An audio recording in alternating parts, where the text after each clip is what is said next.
Hey everyone, it's Bill from CambodiYeah. How you doing? It's been a while. I'm coming back. This time I'm talking about how to deal with diabetes in Cambodia. I know there's a lot of people who have diabetes, and Cambodia sure likes to use a lot of sugar in its food. This should help with getting medical supplies, medications, and just how to get around dealing with diabetes in Cambodia.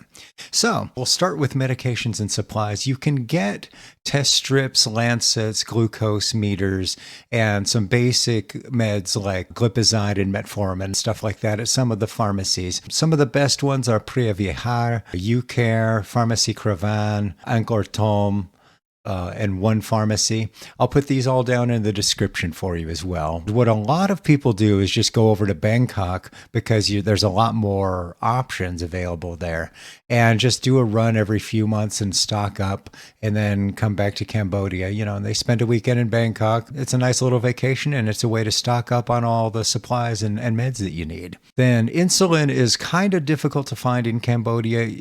There's a few places that have it. The only place I did get some last time I was in Cambodia, but it was that cloudy kind, the kind of slow acting insulin. For that, you can go to some of the hospitals and clinics, Neak Tep Hospital in Siem Reap. You can check with them, check with the local hospitals, but also that's a thing you may want to go to Bangkok for every now and then. Less common medications, specialized devices, things like that, you will definitely want to go to Bangkok for.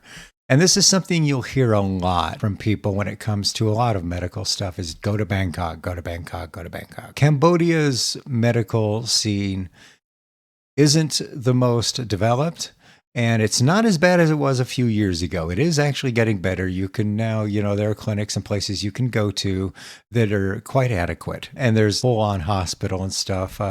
There's the Royal Angkor International Hospital, which is top-notch, but it's expensive as well. So just keep that in mind. Blood work and labs you can get done right in town. Pharmacie Prasat Keo, it's not expensive to get your labs done. If you go and get a full panel of like a whole bunch of stuff besides diabetes, it's like $100. But if you just want to focus on the diabetes stuff, you can just pick different things. Maybe 25 to $50 to get that blood work panel done. You get your A1C checked and all of that. And of course, you want to check your cholesterol and all those kind of things, and just get a diabetic blood panel from them. And they speak English there too. And you'll want to check if you're going to be in Phnom Penh, just where the local places are for those. As far as food, like I said, Cambodia loves to put sugar in its food.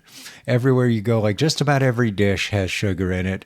Just about every drink has sugar in it. You can just, if they speak English, they're easy to work with. If you just say, hey, no sugar, please, or no condensed milk, please, in the coffee, they'll work with you.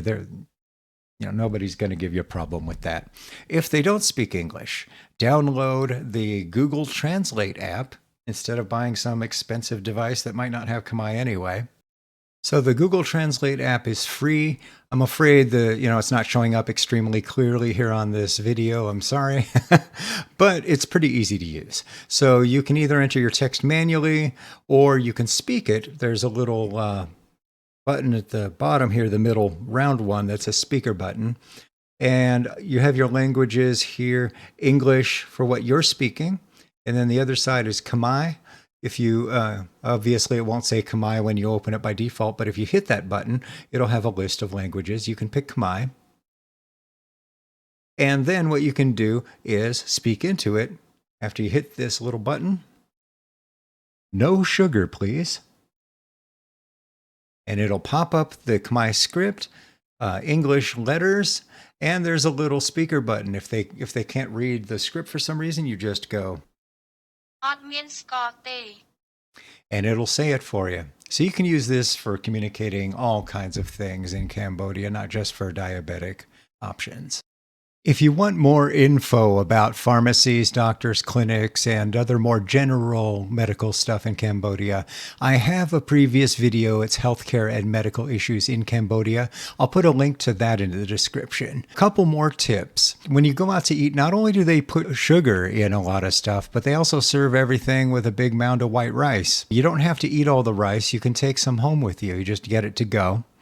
And you can also offset the glucose spike from the rice by making sure that your meal has a fair amount of protein and a whole bunch of green vegetables.